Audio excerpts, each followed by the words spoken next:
Salve, muito boa noite. De novo aqui o Frente a Frente, direto dos estúdios da Rede Vida em Brasília. Um dia muito complicado politicamente. Enquanto a CPI ouvia, o motoboy que sacou na boca do caixa mais de 4 milhões de reais, os plenários da Câmara e do Senado funcionaram. Mas para o plenário funcionar é preciso um acordo, um entendimento que saiu com a participação de vários deputados. Hoje foi um dia muito rico aqui. Reunião de deputados que discutem e querem a livre iniciativa. Olha que importância. O Congresso Nacional discutindo exatamente conceitos de economia e discutindo exatamente o empreendimento para o Brasil no pós-pandemia. Hoje aqui no Frente a Frente, o deputado Jerônimo Gergen, ele é do PP do Rio Grande do Sul e que está relatando projetos importantes aqui em Brasília. Deputado, muito boa noite. Obrigado por vir aqui aos estúdios da Rede Vida. O prazer é meu poder estar aqui contigo, com a Denise, com o nosso telespectador. E na linha do ambiente de mercados, que, aliás, eu fui escolhido lá na Frente Parlamentar do Brasil Competitivo, justamente para cuidar dessa área do ambiente de negócios. Eu estou muito feliz porque nós aprovamos hoje o DTE, que é o fim do papel no transporte de cargas. Nós vamos falar aqui de vários assuntos que aconteceram hoje, os que vão acontecer ainda e assuntos que estão ainda em gestação. E aqui nessa mesa redonda do Frente a Frente, a minha parceira de sempre, Denise Rotenburg. Boa noite, Denise. Boa noite, Zé Maria. Boa noite, deputado. Obrigada por ter aceito o nosso convite. E boa noite para você que está ligadinho aqui na Rede Vida de televisão. Hoje realmente foi um dia cheio lá no Congresso. O governo, ou melhor, o Congresso, conseguiu fechar um acordo para aprovar a mudança no imposto de renda. Agora, essa vitória não pode ser debitada ao governo, e sim a capacidade de negociação do presidente da Casa, Arthur Lira, que buscou até o último minuto fazer com que a oposição desistisse de obstruir os trabalhos e aceitasse ali fechar um acordo para aprovar a mudança no imposto de renda. Conseguiram ali aliviar um pouco a situação de quem paga imposto, especialmente a pessoa física. E agora vai ter uma contribuição a mais sobre lucros e dividendos, mas também ali quem ganha pouco, as pequenas empresas foram poupadas de ter que pagar muito imposto. Enfim, a oposição saiu feliz. E qual é o discurso que vai ser usado agora, conforme eu pude apurar, Zé Maria, deputado? O senhor me corrija se eu estiver errada. É que a oposição agora vai dizer assim, olha, se der errado, a gente fez a nossa parte. Aprovamos a proposta e a culpa não pode ser debitada à Câmara dos Deputados. E era um projeto importante, e nem aos partidos de oposição. E era um projeto importantíssimo que se tentou ali buscar um acordo e só se conseguiu hoje, depois de muita negociação, ao ponto do líder do PCdoB, Renildo Calheiro, ser chamado pelo relator Celso Sabino de príncipe dos líderes. Deputado, conta pra gente como é que foi essa mágica para se chegar num acordo em que governo e oposição conseguem dialogar nesse ambiente que está tão tenso aí, mas que fora do Congresso, mas que lá dentro parece que as pessoas estão se entendendo. Não, primeiro que a gente tem que deixar claro que o Arthur é um craque na articulação política. Ele sabe muito bem conduzir e ele tem entregue as pautas. Eu estava no gabinete do ministro Guedes hoje, no momento que saiu o resultado de uma das votações, ele fez um elogio. Ele disse, olha, o Arthur tem sido muito correto, né? E isso é muito bom, porque realmente a Câmara, o Senado um pouco menos, né, Zé? Mas a Câmara tem trabalhado muito, né? E hoje o Senado derrubou a medida provisória. Nós tínhamos aprovado lá que aquela diz respeito à medida provisória do bem, né? Uma medida do bem. É uma pena. Nós vamos falar com ela que isso na frente. tenha acontecido. Mas seria elogiável o que aconteceu sob o ponto de vista do diálogo, né? O Brasil faz muito tempo que vive o a favor ou contra. No fim, é todo mundo que paga a conta, né? Então, eu não pude viver, Denise, propriamente a votação.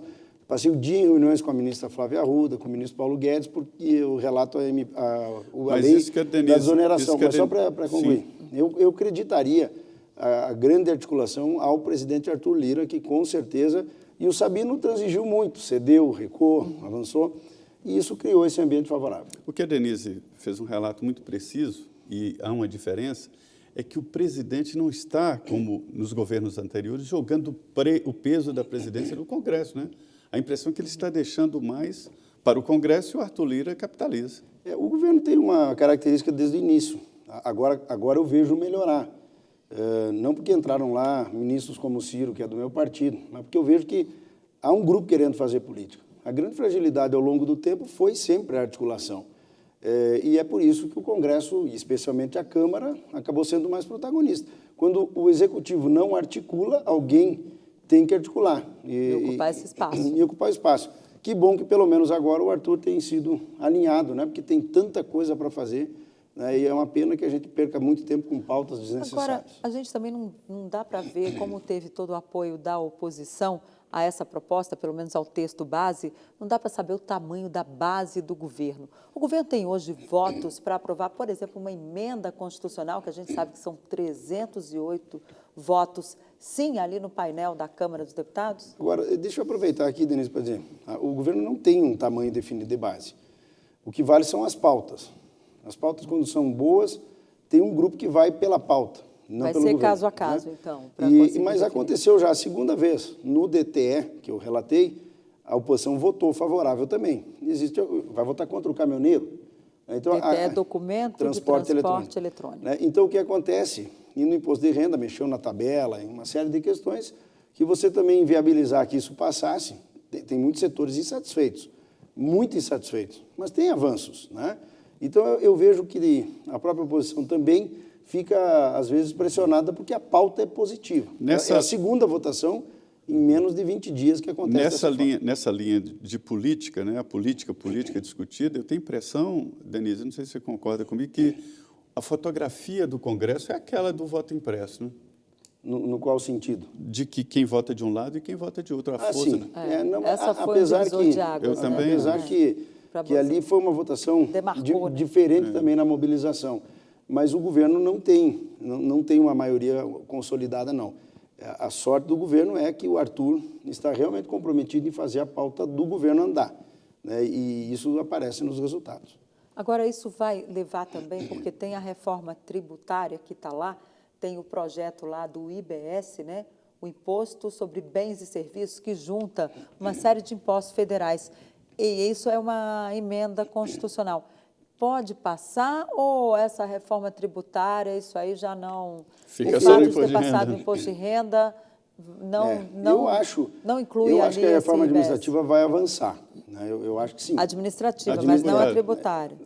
É que tu falasse administrativa. Não, eu falei né? tributária. Bom, a tributária agora vai ter outras etapas, mas eu vejo o governo bastante concentrado no tema dos precatórios, né?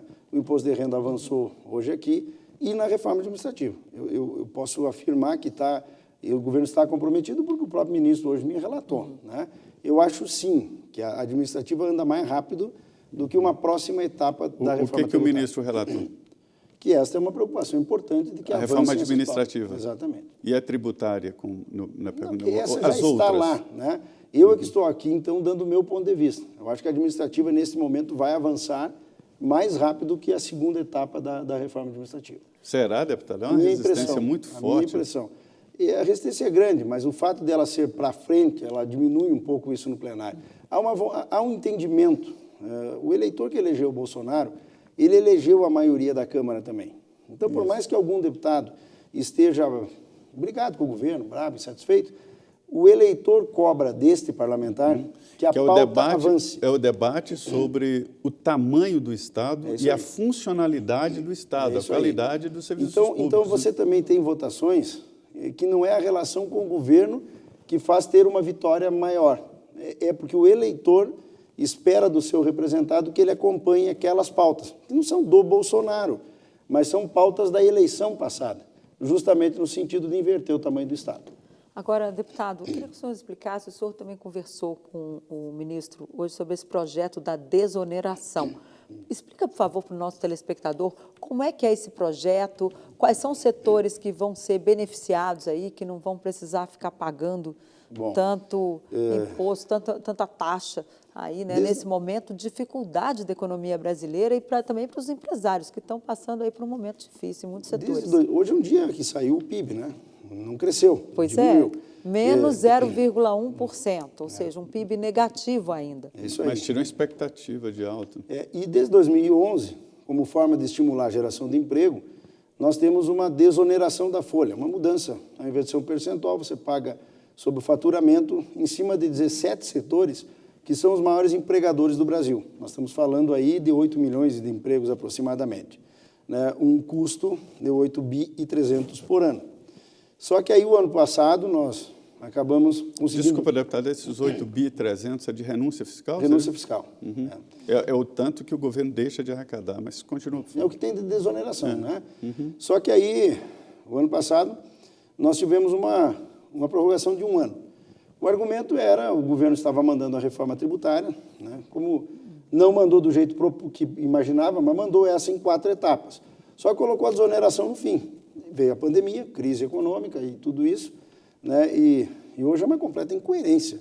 Você tem uma proposta de desoneração já lá no Congresso, encaminhada, querer onerar esses setores. Só que outros setores agora querem a desoneração. Então, a nossa proposta, eu sou o relator do projeto, que estende até 2026 para esses 17 setores a prorrogação.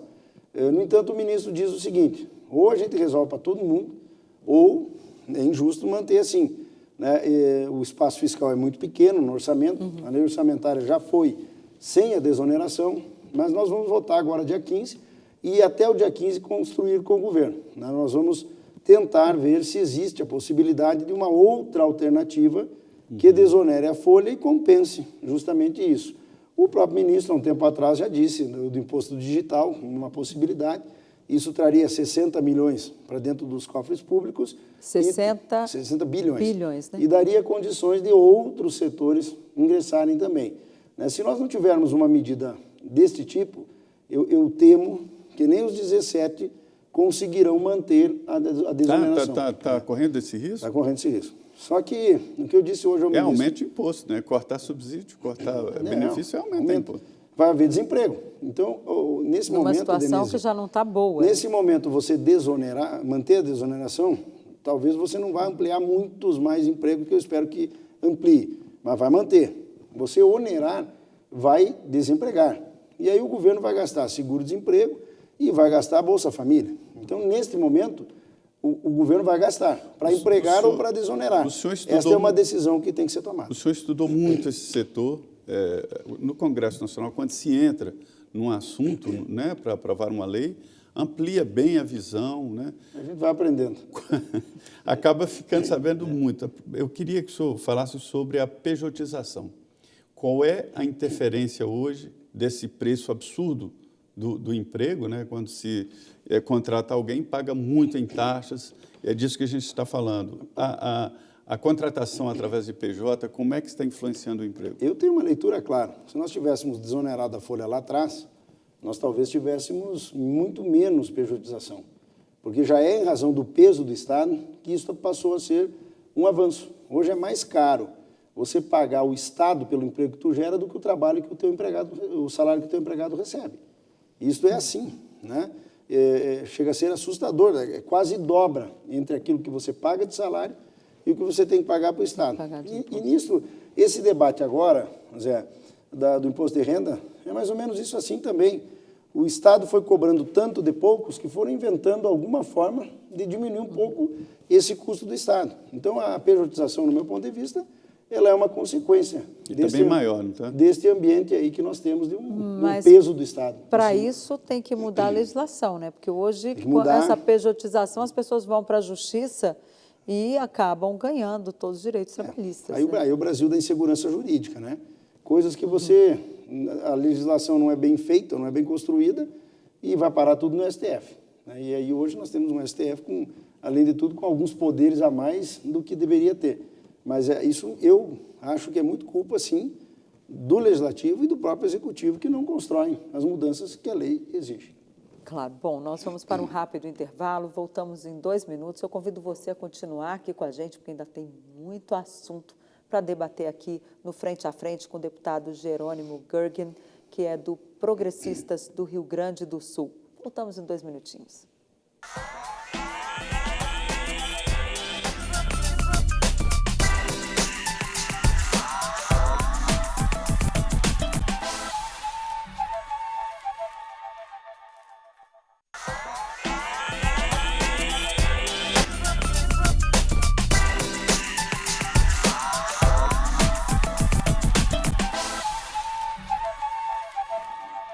Olá, muito boa noite. Estamos de volta com Frente a Frente, que recebe hoje o deputado Jerônimo Gergen. Ele que é do Progressistas do Rio Grande do Sul e relator da desoneração da folha de salários. Mas tem também uma série de assuntos que estão ali na pauta do Congresso Nacional, pronto para entrar ali em análise. E agora com essa notícia do PIB de menos 0,1%, o governo está querendo ver se consegue dar aí uma esquentada na economia. Agora, deputado, não é contraditório o governo dizer que quer aquecer mais a economia, quer retomar empregos e renda para as pessoas e, ao mesmo tempo, não apoiar a desoneração, esse projeto que o senhor está relatando? Aí tem que fazer justiça ao ministro Paulo Guedes. Ele quer resolver, mas tem que cobrir um rombo. A nossa folha hoje são 400 bilhões, né, o que você acaba pagando para o Estado. Veja bem, para gerar emprego no Brasil, precisa 400 bi, né, para pagar o governo. Então, 1 trilhão entre folha e previdência. Então, ele é a favor, mas nós temos que encontrar uma saída para poder cobrir o caixa. Foi levantado há um tempo atrás, e amanhã eu vou a São Paulo, numa reunião com empresários de 50 setores que não estão desonerados. Há um tempo atrás, o próprio ministro levantou a tese do imposto digital, né? Não sei se é esse o nome, e acabou não prosperando. E os empresários também, especialmente o Flávio Rocha, na época do Brasil 200, sempre defendia o microimposto, que eu acho ele muito justo, porque ele pega, inclusive, a sonegação, ele pega aquilo que é o ilegal, que é o contrabando, ele amplia a base contributiva. Até venda de droga, tudo. Até venda de droga, né?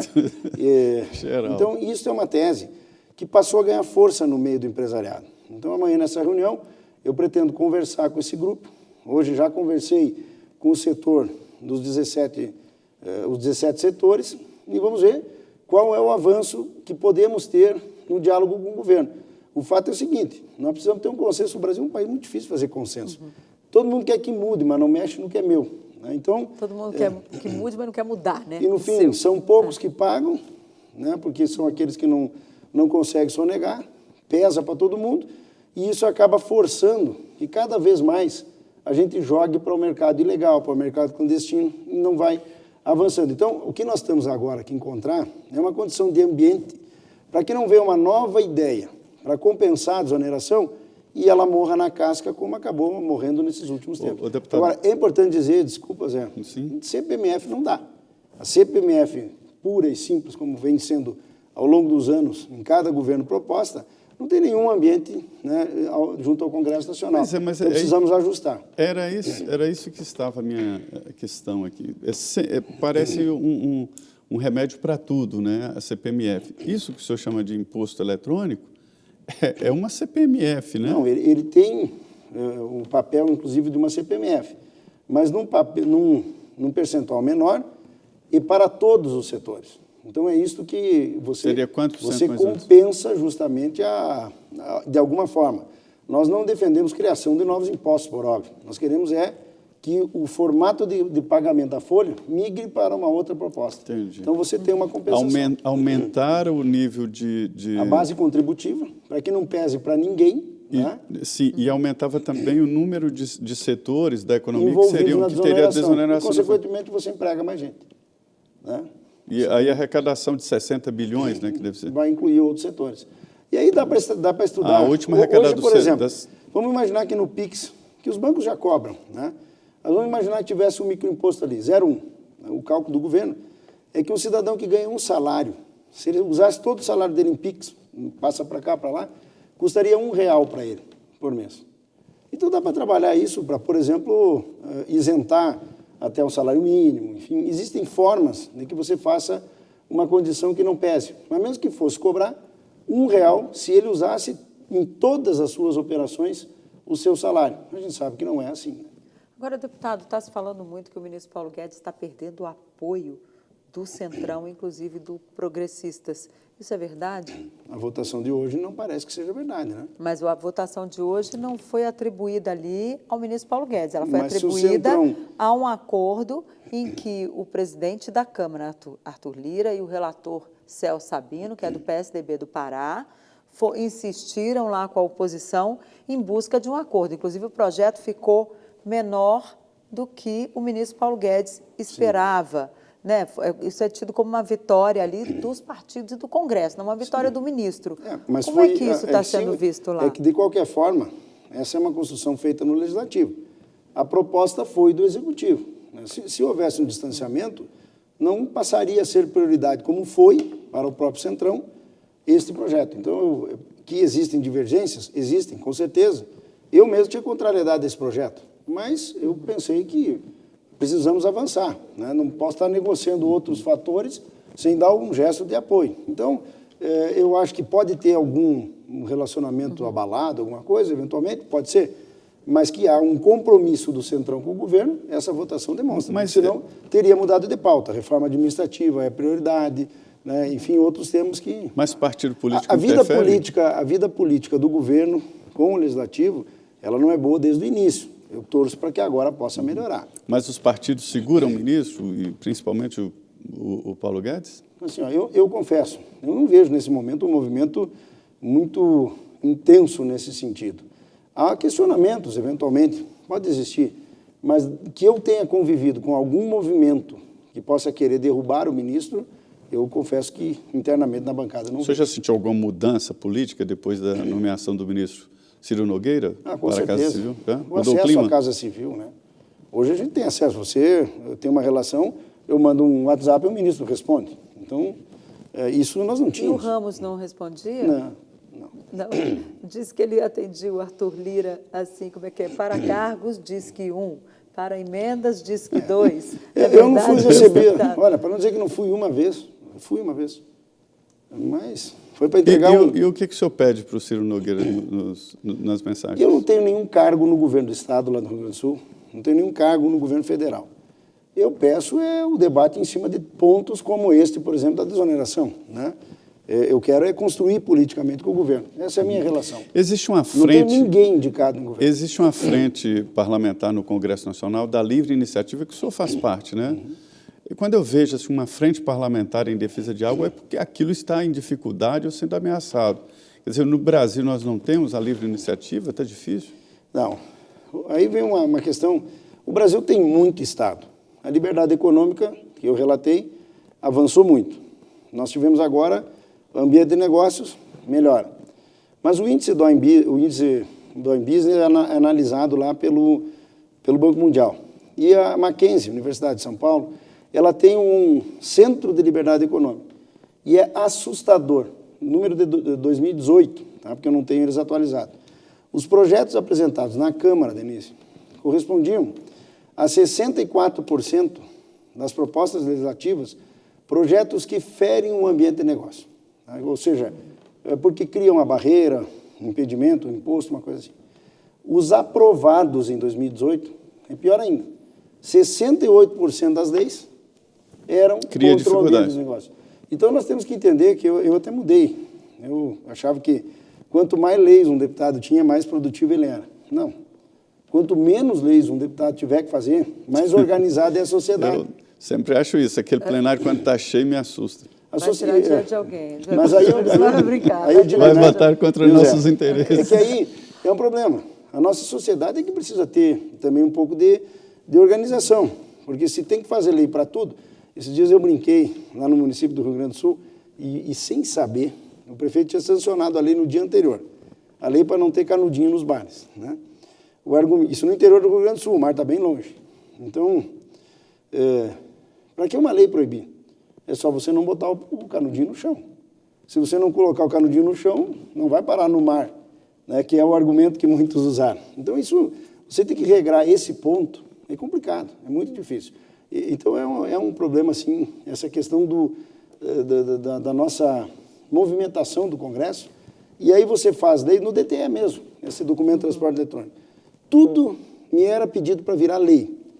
Eu comecei a dizer, pessoal, se eu fizer uma lei, se der errado, precisa fazer uma nova lei.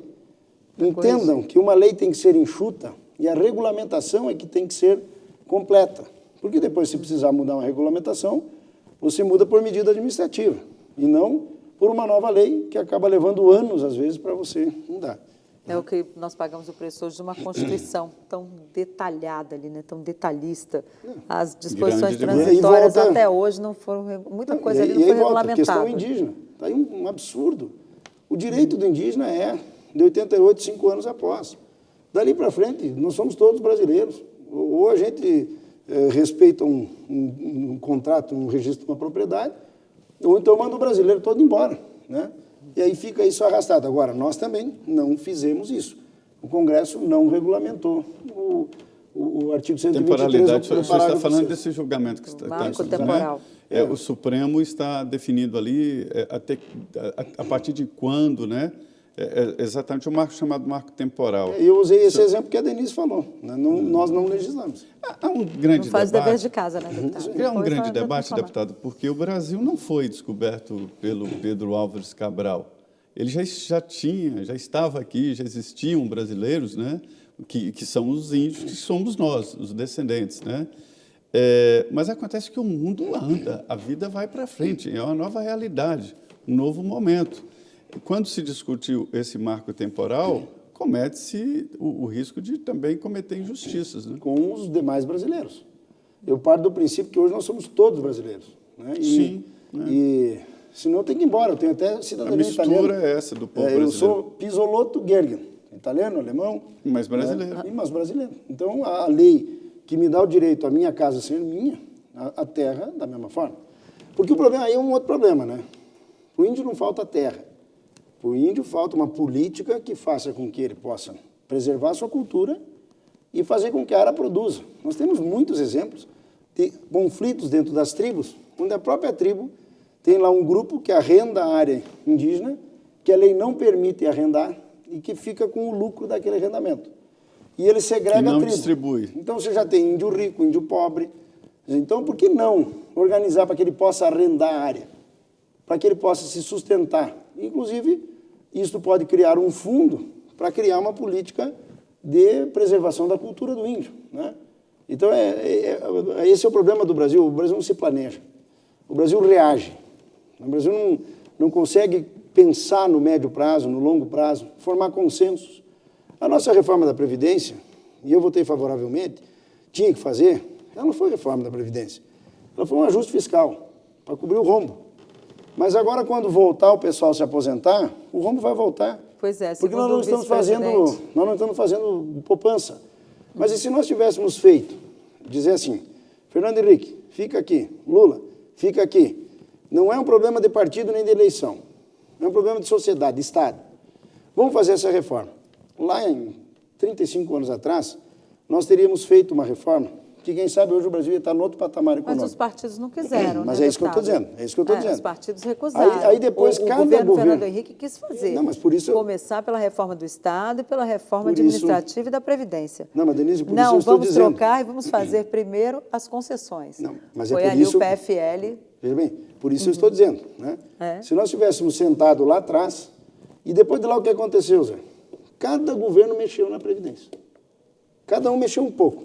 Um pouquinho aqui, um pouquinho lá, e hoje nós temos uma Previdência... A maior mexida que não- foi de Lula, e agora o partido foi contra essa última reforma. Só que os deputados... Lula fez do uma PT, grande reforma da aí vem uma Previdência. coisa. Eu abri mão da minha aposentadoria como deputado, tá? Desde que cheguei. Os deputados do PT que eram contra a reforma, 90% não abriram mão da sua aposentadoria. Aí é fácil. O senhor não quis contribuir, né? Não abriu mão, não quis contribuir, né? Eu poderia ter feito, aderido ao plano, obviamente contribuído e ter o meu direito. Eu acho que não. Eu acho que não ia me sentir bem. Agora o PT faz o seguinte, vota contra a reforma, mas não abre mão daquela possibilidade de se aposentar com salário de deputado. Deputado, o senhor também faz parte da Frente Parlamentar do Agronegócio, a famosa e poderosa FPA. Agora, esse PIB abaixo do previsto, o que aconteceu com o agronegócio que não conseguiu segurar o PIB nesse último trimestre? Custo de produção. Hoje o agro está bem no sentido de volume, mas nós não temos um abastecimento interno, nós temos um custo de produção de proteína animal elevadíssimo. É custo Brasil? A gente pode atribuir isso ao custo Brasil ou são coisas diferentes? Custo de produção e custo Brasil? É também custo Brasil, mas é o preço do defensivo, né, Ligado preço ao do dólar. fertilizante, é o preço do diesel, é o preço da luz, é o preço da água, né? Esse é um novo custo Brasil que está vindo aí. Então, isso diminuiu a... Ligado ao dólar. Ligado ao dólar. Mas os exportadores estão muito bem, né? Mas o custo vai junto, né? Então, você tem uma margem menor. Produzir ovo no Brasil hoje é uma loucura. Por quê? Pelo custo do milho. Então, você tem o produtor tendo uma boa renda, até tem, mas você tem um custo para produzir aquele milho que está subindo assustadoramente. Mais de R$100 a saca. É isso aí. E você dá esse milho para a galinha, para ela pôr o ovo, né, você tem tudo isso numa cadeia.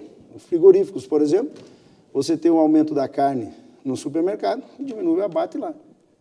Então, o momento não é positivo. E vai aumentar esse ainda custo mais justamente... o preço dos alimentos? O senhor acha que vem aí um novo repique nos preços dos alimentos? Olha, eu não consigo avaliar isso assim, né? O fato é que o mercado não consegue pagar mais.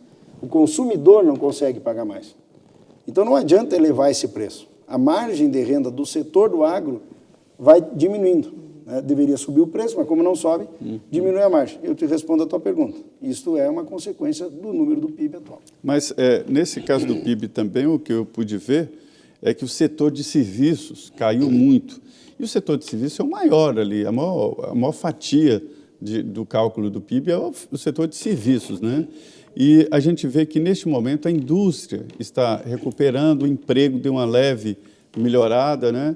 Significa que, mais para frente, esse setor, que é o macro mesmo no PIB, de prestação de serviços, né? Isso pode melhorar, não é uma notícia tão má assim.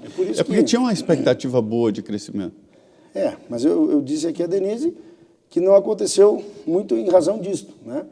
E isso justifica, Zé, mais ainda, que o governo deve olhar com muito bons olhos de manter, por exemplo, essa desoneração e viabilizar esta solução para que setores como de telecomunicações, né, e outros de tecnologia possam aproveitar isto e gerar emprego. E é o Porque serviço. se onera, é aumento de imposto e, consequentemente, tem que desempregar para poder atender aquela demanda. O senhor está otimista ou pessimista, deputado? Eu estou realista, eu acho que dá para avançar.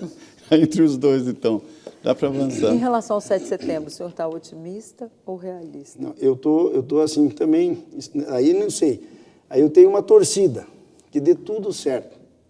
Eu gostaria, assim, que realmente o presidente mostrasse força, que o povo desse para ele o apoio, que aliás já deu várias vezes. É que daí cria um novo fato e tem que ir para a rua de novo, né? Mostre força, seja pacífico e na quarta-feira ele assume o governo. Ponto. E vamos trabalhar. É isso que o Brasil precisa, pessoal. É isso que o Brasil precisa. O que eu estou... E não priorizar pautas que são menos importantes, no meu ponto de vista, e que só servem para fazer debate político. Voto impresso. Eu votei lá atrás Mas foi o a presidente favor, que votou esse negócio. Mas eu votei a favor quando era o deputado Jair Bolsonaro. Por que eu votei já lá? Porque é um tema que envolve a democracia. Se uma parte da sociedade questiona o processo democrático, eu entendo que é uma obrigação melhorar. Aí veio esse assunto de novo. Meu Deus, vota logo para isso sair da pauta. Agora nós ficamos aí uns 6 meses, como se aquilo ali fosse o foco central desse custo de produção, desse custo de consumo, né? Nós estávamos, na verdade, gerando problemas que foram piorando esses ambientes. Então, eu acho que isso, votei favorável, não tem problema nenhum, por esta justificativa. Mas o problema mesmo é a desoneração, era o DTE, é o problema da reforma. E não é a CPI lá no Senado que trancou tudo, né? Não era o voto impresso. Então, com relação ao 7 de setembro, eu espero que seja grande, tá? Pacífico e que quarta-feira comece um novo Brasil. Pois é, a gente conversa lá no Congresso, não é, Denise? Há uma grande expectativa, eu traduziria, né? Eu acho que será grande. É um grande assunto, o presidente cancelou a viagem que estava confirmada para a Áustria, o presidente do Senado vai ficar de plantão, os ministros do Supremo, quer dizer, há uma grande expectativa.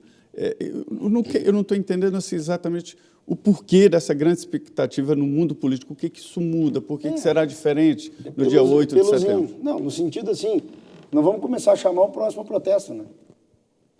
Senão nós vamos ficar só, quando eu digo que comece o Brasil dia 8, no sentido de que todo mundo foque para o futuro, né? Então, porque senão tem sido assim. Aí vai chamar um novo protesto. Tem sido assim. A gente tem uma mobilização, Aí já se sabe que o outro lado vai fazer uma também, né? Já o outro lado chama outra. E tem assim sido assim. Agora, e aí fica todo mundo esperando para ver como é que vai ser. essa mensagem do dia 7, alguns líderes com quem eu conversei, eles estão mais preocupados com o pós-7 de setembro do que com 7 de setembro propriamente dito, porque a avaliação é, se o presidente não reúne muita gente, o desembarque é possível da base, né? Que já não está lá essas coisas. E aí o presidente conseguindo reunir e fazer um gesto pacífico, como o senhor bem disse, o presidente assume o governo e aí começa uma nova fase. Mas não é para isso o manifesto? Muito mais poderoso para aprovar as pautas do governo no Congresso, é isso? Porque eu não posso imaginar que o povo vá para a rua para outra coisa, ele está indo para dar apoio ao governo, ao presidente. Então ele vai dizer assim, bota a bola no meio campo aqui e vamos tocar. Ele sai fortalecido. Agora, não dá para começar. Não, porque daí vamos prender o ministro. O STF tem coisas erradas, coisas a mais do que deveria ser. Mas eu penso assim, vamos lá, mostrem força e quem sair fortalecido conduza o Brasil. Porque a força já foi dada na urna, há 4 anos atrás ou 3 anos atrás. Nós estamos só reafirmando o que a urna já deu. Então agora, eu acho que o Brasil precisa sim baixar a poeira para conduzir o país. Agora, no momento em que o presidente fala, ou eu tenho 3 saídas, o morto, o preso ou a vitória. E ele, hoje mesmo, ele falou, olha, quem quer a paz tem que estar preparado para a guerra. Ele não mantém essa tensão aí viva e essa... Não fica ruim? Eu não gosto disso. E sou criticado às vezes, né? Porque eu sou um cara de direita, fiz até a relatoria da Lei da Liberdade Econômica. Mas eu sei que isso não é bom para o Brasil. Isso tensiona tudo. Piora dólar, mexe bolsa, custo aumenta, enfim, né? O ambiente político influencia, né? Eu não tenho dúvida que isso não é bom. Eu torço para que, então, do dia 7 em diante, isso possa diminuir. O deputado, o senhor fala de uma maneira assim, muito clara que muita gente está traduzindo. Eu li recentemente um estudo... Esse é meu jeito, eu gero muita rejeição por ser sincero. Eu sei que... Não, mas nós estamos numa época de fazer assim mesmo, aquela época do deputado de bater nas costas como é que vai ser o pai e tal. Isso já acabou. Dá para ser sincero sem gritar e dá para ser sincero gritando, claro. Eu prefiro dialogar. E aí li um artigo de um cientista político dizendo que hoje a política mantida e sustentada por manifestações, né? Essa democracia declaratória, ou seja, o presidente... munido aí desse apoio popular que o senhor disse, né, ele vai ser apoiado e tal, isso diminui a importância e a função dos poderes.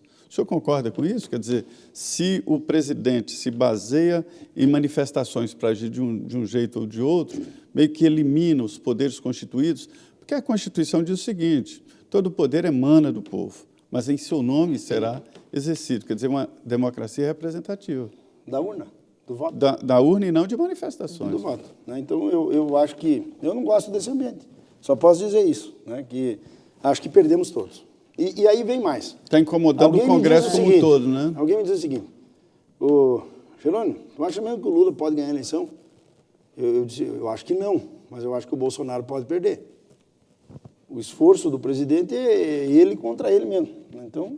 Isso deixa a sociedade toda tensa. Ele está com uma rejeição em torno de 60%. O senhor acha que ele pode reverter ainda isso, se ele mudar uma posição? Ou se ele continuar nesse o governo tem coisas boas, caminho que ele está... Mas o atrito criado pelo próprio governo impede que ele se venda. Pega o ministro Tarcísio. Quem não reconhece o trabalho do ministro Tarcísio? Mas ele consegue mostrar isso paralelo às ações do Planalto. Se dependesse do Planalto dizer... Era um confronto. Mas, deputado, se o presidente ficasse quietinho, caladinho, submisso, ele já estaria fora do Palácio do Planalto. Ele precisa reagir mesmo. Eu teria feito tudo diferente. Se eu fosse presidente da República no meio de uma pandemia, eu primeiro teria dito que não fui eu quem trouxe o vírus para cá. Ponto. E chamaria todo mundo para conduzir da maneira mais segura possível. E desta forma diminuiria o atrito, a guerra, não desestabilizaria economicamente o Brasil, gastaria muito dinheiro, mas... muito menos do que se gastou, às vezes, por não ter um planejamento adequado. E, além das vidas que se perderam, nós estamos aí sem saber para onde ir. A pandemia poderia ter sido totalmente conduzida diferente. E não teria adversário... Mas o Supremo não deixou, né? Mas faltou uma coordenação nacional por parte do governo, Mas isso aí já era lá numa etapa de briga, né? E vamos combinar, eu teria chamado todo mundo para o diálogo. E não teve Isso essa é o do meu ponto de Supremo, vista, não deixou? né? E está falando aqui um deputado que ajuda o governo, que apoia o governo. Tô e que surpreso. se os nomes Não forem teve. esses, eu vou apoiar o presidente. Hein, deputado, e não teve Porque eu não essa do quero que Supremo? volte o que estava lá. Só que eu queria que o meu governo pudesse ser muito melhor. E o ambiente político tenso faz com que o meu governo fortaleça os adversários, crie novos inimigos e não tenha os resultados que poderia ter por tudo que faz. Então, eu acho que assim eu te respondo bem. Agora, não foi o Supremo que não deixou o governo adotar medidas em relação à pandemia. Simplesmente o governo abriu mão de uma coordenação nacional e disse, olha, tem que deixar tudo aberto, não tem isso. E naquele momento lá era difícil manter tudo aberto, porque Eu vou te o dizer vírus... aqui, Zé e Denise, o presidente tem todo dia a chance de ganhar a eleição. E trabalha muitas vezes para perder. Se ele tomasse uma vacina, já resolvia muito. Muita Diz coisa. que ele está oscilando, né? Que tem dias que ele fala que ele Tem que quer, tomar. tem dias que ele E fala eu que vou ele não vai tomar dia 17 de setembro, lá na minha Santo Augusto. Não durmo esperando ela, a segunda dose. Vou tomar. É bom, resolve, não resolve? Não sei. Mas é o que nós temos para resolver. São gestos, né? E quem lidera precisa dar gestos. Perfeito. O deputado Jerônimo Gurkin, ele não é de oposição, hein? E eu estou aqui, e essa constatação... Viu, Zé Maria? Essa constatação eu faço, eu tenho um mandato. Isso. E eu tenho que tentar fazer com que o meu mandato ajude o Brasil a crescer. Eu apoio um governo, e eu não tenho nenhum cargo no governo, não quero para poder ter esta independência. Eu quero ganhar a eleição, eu não quero que o Lula volte, porque foi um atraso, Dilma e tudo isso. Agora, você também não admitir que tem erros naquilo que é teu, é não querer ganhar a eleição. Eu prefiro muito mais vir aqui dizer, como digo lá no governo, para que se conserte as coisas e se ganhe a eleição, do que depois que perder. Aliás, tem um bando de puxa-saco na volta do presidente, muitas vezes, que não leva para ele os problemas que estão acontecendo. Todo governo tem. Bom, olha, a conversa está boa, nós temos agora um intervalo, 2 minutos, estaremos de volta em seguida aqui no Frente a Frente. Isso que eu não estou conseguindo.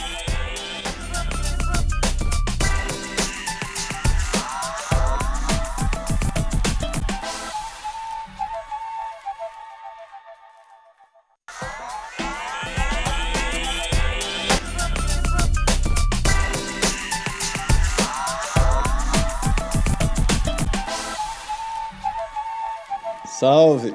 Você que chegou agora, muito boa noite. Nós estamos aqui numa conversa muito boa com o deputado Jerônimo Gurkin. Falamos aqui de vários assuntos, mas a livre iniciativa foi o ponto central.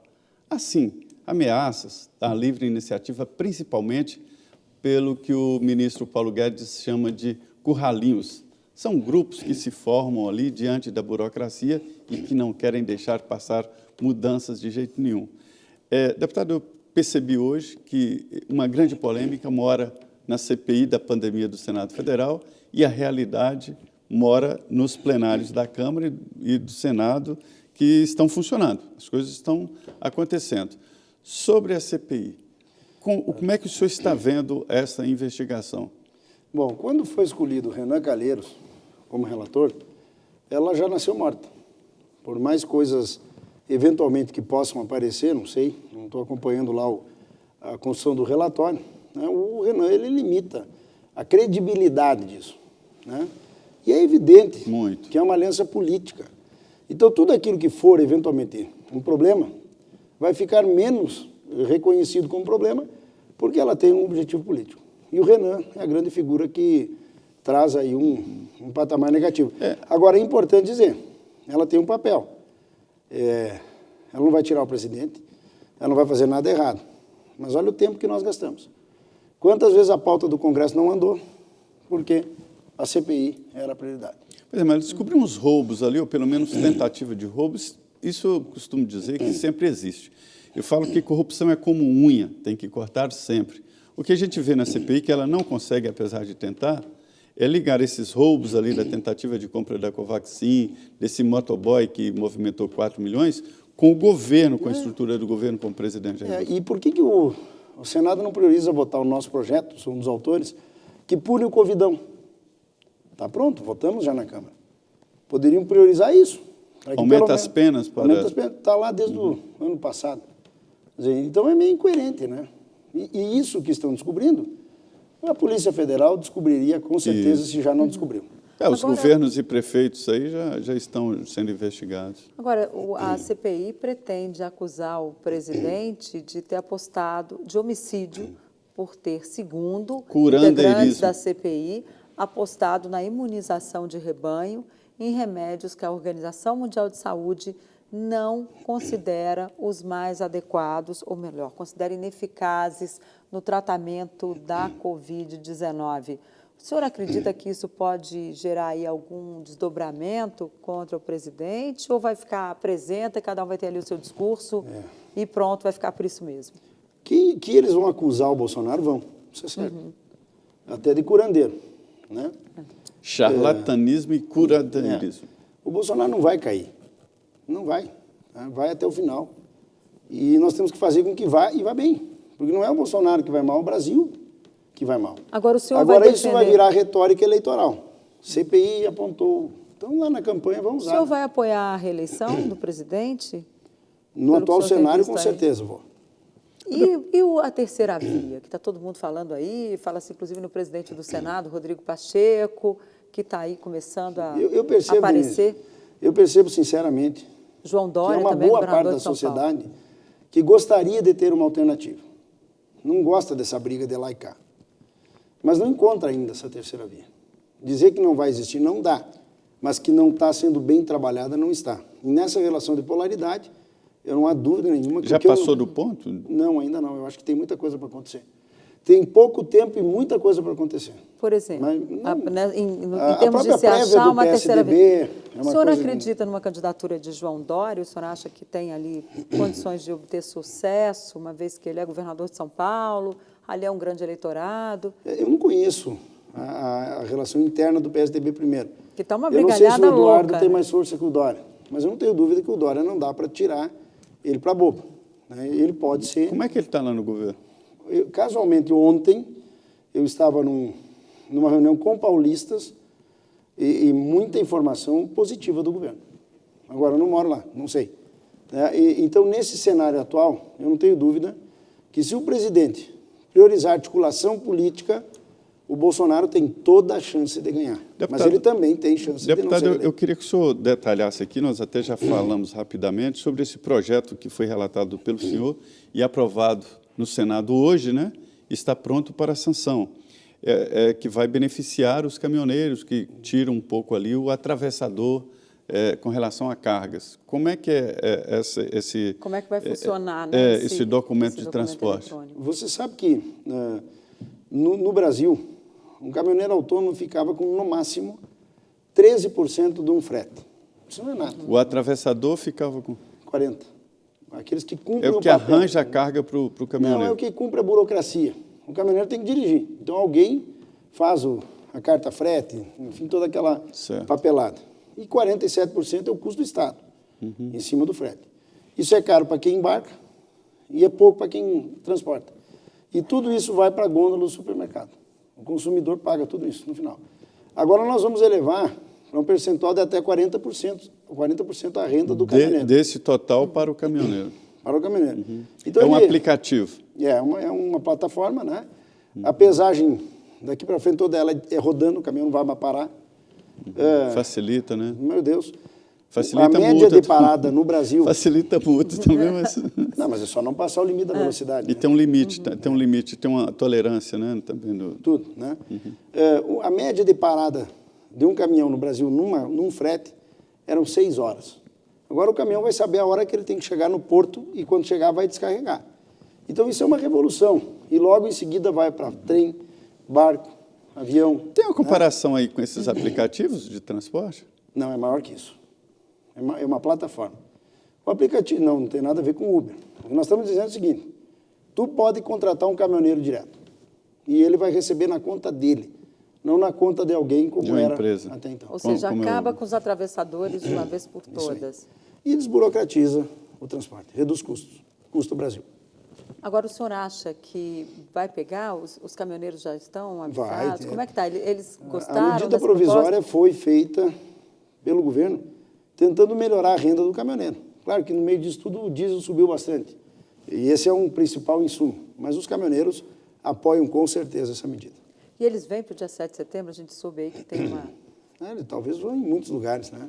Eu não irei, eu quero assistir, quero que seja grande, que o presidente saia forte e que seja pacífico, e que o Brasil ande ao longo da semana dali por diante. Ok, deputado, infelizmente nosso tempo acabou, eu Passou agradeço rápido. muito a sua presença aqui, já fica o convite para o senhor voltar. Tá ótimo, prazer estar aqui, muito obrigado pelo convite.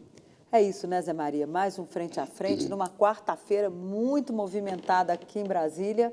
E é isso, vamos ver aí como é que segue até o dia 7 de setembro. Pois é, e o deputado, olha, a agenda é cheia hoje, viu? Começou no café da manhã, né? Esteve com o ministro, participou de um encontro. Com o ministro Paulo a Guedes. ministra. É isso aí. Muito obrigado pela participação aqui, por acompanhar o Frente a Frente. É isso. E nós temos que trazer a você informações para você decidir. É Muito isso. boa noite. É isso. E a você que nos assistiu, uma boa noite. Até a semana que vem. Ó, não se esqueça, o vírus ainda está por aí. Então, a gente está sem máscara aqui porque o distanciamento aqui é de acordo com as regras sanitárias e o nosso estúdio é bem grande, tem bastante espaço aqui. Portanto, é uma área mais aberta, onde é possível a gente transitar aqui nessa mesa sem máscara. Mas cuidado, porque o vírus ainda está por aqui, nós ainda estamos no período de pandemia. Mas muito boa noite, não saia daí porque vem agora o Jornal da Vida com as notícias do Brasil e do mundo. E a gente volta na semana que vem. Muito obrigada pela companhia, boa noite.